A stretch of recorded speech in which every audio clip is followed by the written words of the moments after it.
everyone, it's Steph McPhee, your curator Steph, and welcome to another Community Connect. Today we are with Dr. Jessica Fusch, and I am so excited on many counts because not only is she a veterinarian and I love animals, but also my little one has just recently announced to the world that she wants to be a vet when she grows up. So this is sort of a win-win on our Community Connect. And again, just to remind everybody the purpose of these videos, Dr. Jessica, what we are doing is talking about how connections can really impact your life. And also, we're really working to build everybody's arsenal so that they know services. So you know those things that can stress us out, right? So if your pet gets sick and things, we really want to talk about all the different things that you should have at your ready in your contact list that you can call real quick and can help alleviate some of that stress.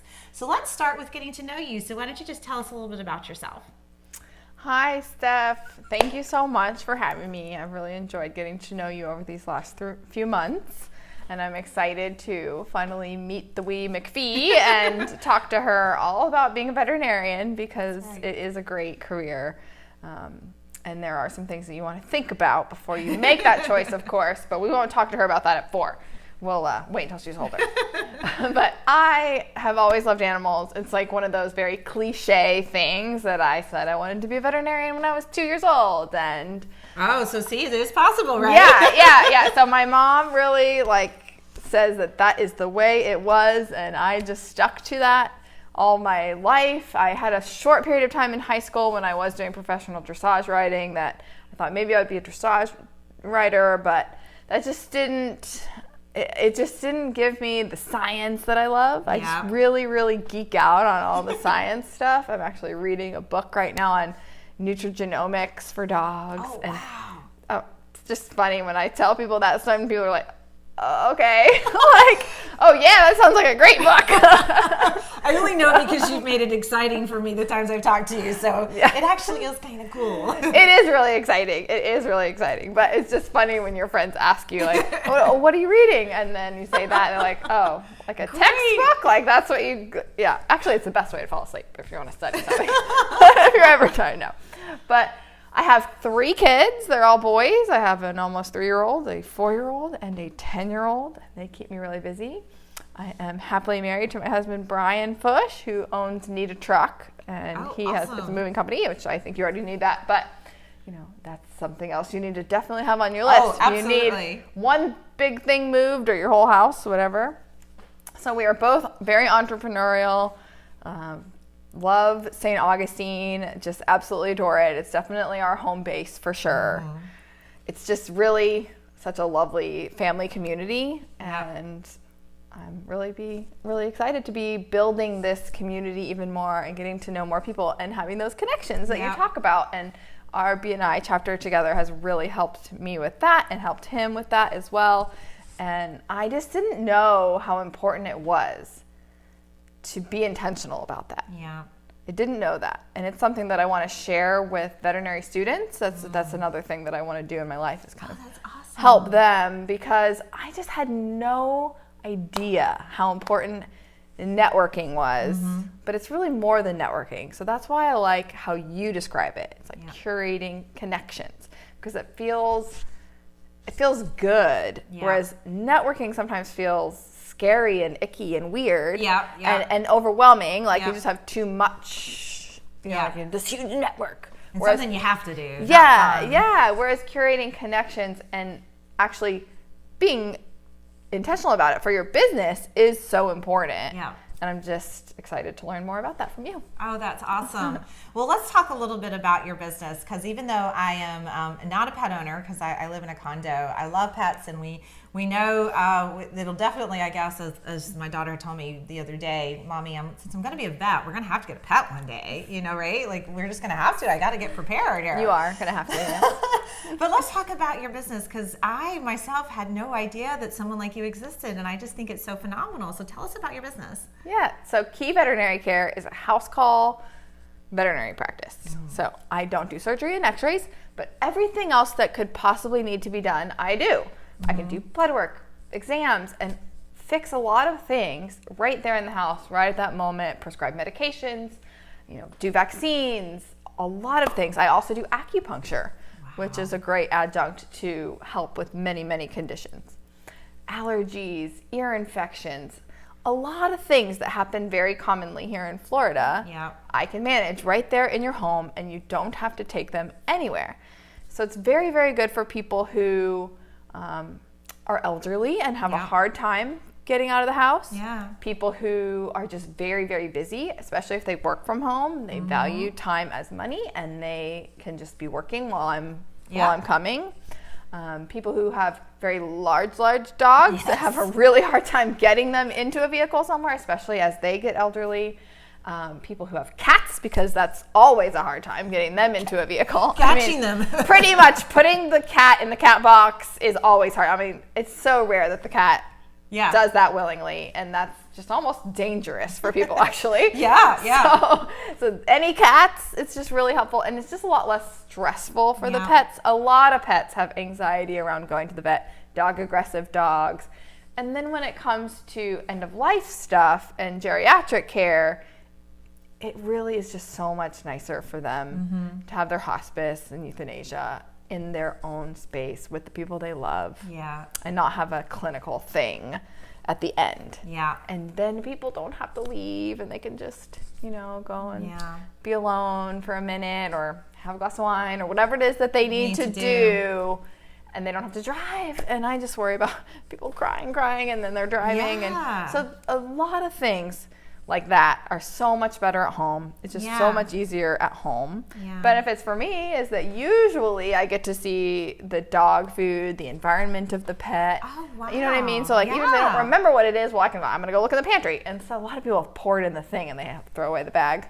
Dang it. I didn't realize when I thought this, I was like, they're never going to be able to not know what dog food. And then I'm wrong. They still don't know. I never thought about that. Oh my gosh. But I love house call practice. I love having that dedicated time with that one patient and that one client, and not having a whole bunch of other people coming in, rushing through appointments. Waiting in the waiting room, emergencies, all that kind of stuff at the same time. I really want to be able to focus on that one pet and that one client at that moment. And it allows me to give a little bit higher touch service, a little bit more personalized service than I could if I had a mass of clients at a clinic. That kind of thing gets to be too much. So I know that there's a need for that in the community, and I'm able to provide it. I think that's amazing. One of the things that you said I never thought about, and my stepfather had dogs and 2 big Bassets. So to your point, and I mean, trying to get them in the car, they loved a vet, but getting them in the car, they were too heavy. So I think about that, but especially and they're too low. Exactly. Oh my gosh, bless their hearts trying to get them anywhere. But what you were just saying about being able to be in the environment and see the food and see everything. So I'm sure that can sometimes help when somebody's not really sure what's caused their dog to be sick. It can sometimes help. Yeah, that's amazing. And I know one of your other sides of business that I think you're working on is the nutrition side, right? Yes, it's something that I'm very passionate about. I haven't put this out into the world yet, but I have recorded about 5 episodes for a podcast about how to get our pets to live happier, healthier, and longer lives. Because unfortunately, they die too young. I mean, especially the bigger dogs, they live to be around 12 on average now, and it can go longer. I have a lot of patients that are 15, 16, 17, and it can go longer, but you don't want it to go longer if they're going to be febrile. If they're going to be ill and not be able to move around and having a lot of issues. So you want them to have a longer life because it's just really fast, and they're part of your family. Yes, they're like children to a lot of people. They're definitely a part of the family these days, living in the house, sleeping in the bed, I mean, really. So we want them to live as long as they can, but it needs to be healthy life. Right. And so I've done a lot of interviews recently, and it all comes down to food. Yeah. Well, doesn't it for all of us? It really does. It really does. And I don't intend to badmouth dog food because it's very convenient. The people who developed it really thought they were doing a good thing, and I actually am Native American background. And so I value using all the pieces, right, of the cows that we eat. The fact that they are rendering the leftovers, the chicken feathers and beaks and all that, that is a good thing. I like that it's going somewhere and it's going to dog food. And that's okay, but it is very highly processed. And I'm learning that is not good for them. Yeah. Dogs get cancer 1 in 3, just Yes. like we do. Yeah. And some of that has to do with the environment. Some of it has to do with the pollution in the air, the water, that sort of stuff. Right. But for the most part, it's the food, and that's the thing that we can affect the most. Isn't that interesting? And I think that was one thing the first time I talked to you, because my ex-father-in-law, I think I mentioned back in the early 2000s, they had these precious little pups, and he cooked for them and would go get the meat and cook and, make them these healthy meals with vegetables and things. And we used to laugh about they ate more gourmet than we did. But they were also very happy little pups. But I had never seen that before. And then we got talking about actually how, number one, it made him feel good that he was, and doing this for them. And of course, like I said, they were beautiful meals. But just how healthy they were. I mean, we laughed at how long, and these were little tiny dogs, so they lived good long lives. Like the last of the litter just passed away a couple years ago. So we're saying lived 18 years, know? Well, it's important to make sure that it's balanced. Yeah. And that's why I am doing a lot of studying on this, so that I can give people resources and support people in this change from more dog food to more cooked food. But I also hope, one of my big hopes and kind of my ulterior motive for this is that people will learn to cook for themselves more and cook better for themselves more. So. Oh, yeah. It's kind of a win-win, right? Sometimes they'll do it for their dog before themselves. Well, that's kind of what we used to joke about. We would be eating takeout Chinese, but the dogs were eating a gourmet cooked meal. Yeah. And then you start to realize, well, wait a minute. Something's wrong with this not picture. actually, maybe I could eat that. We just cooked carrots for them. But it is a little different what the dogs need versus what people need. Right. So we have to learn about it. But you can definitely use a lot of the same ingredients and take part of the meal for yourself and part of it for them, and then just balance it with a few changes. I love that. Well, let's kind of talk a little bit more, because again, one of the biggest things about these videos is, and you talked a little bit about your learning about connections and the things that you do. So share just a little bit more about how right now, because I know since I've met you, you're expanding your business and growing. And so how has the connection process really helped you as you look to grow your business?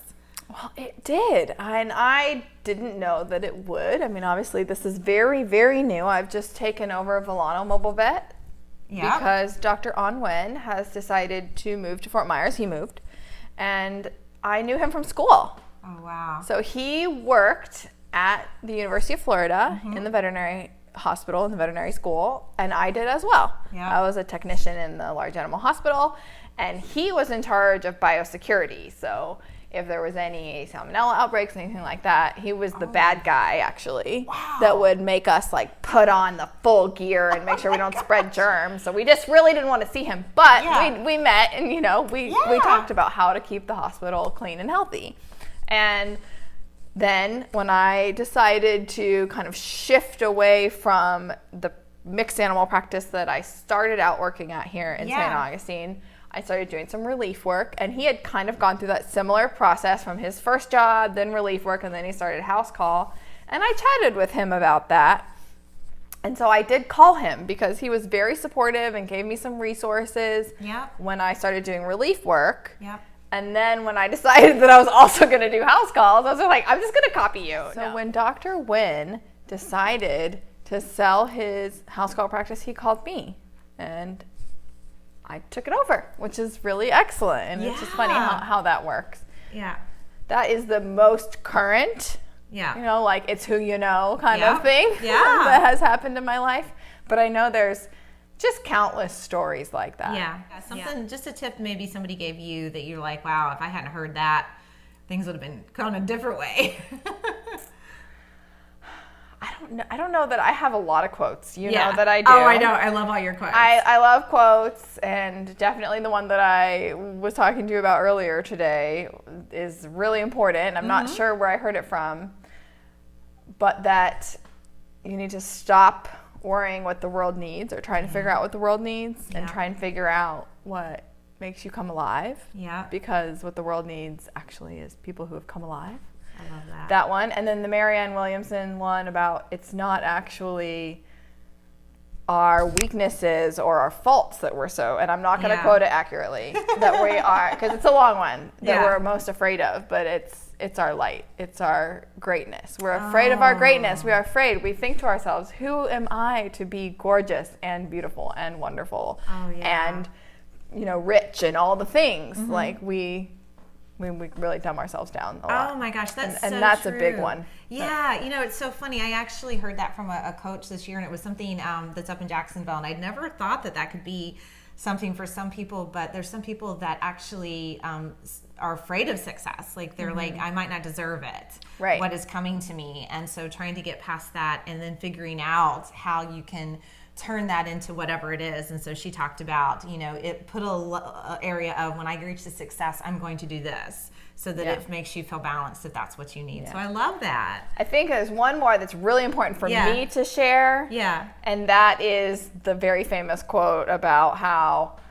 a man who has his health has a bazillion problems, right? Yeah. But a man who doesn't have his health has one problem. Oh, yeah. Because you're not going to even be able to worry about the bills and the dog and the kids and the everything else if you're in the hospital and you're ill. Right. That's so true. So you really have to take care of yourself first. Yeah. So that gets back to my old mantra of do one thing a day to curate you. So one thing a day to take care of yourself and to really focus on you. Well, thank you so much, Dr. Jessica. You. I really appreciate everything. And please, everybody, keep joining in. Every Tuesday at 2 o'clock, there's going to be a new Community Connect that's put out here.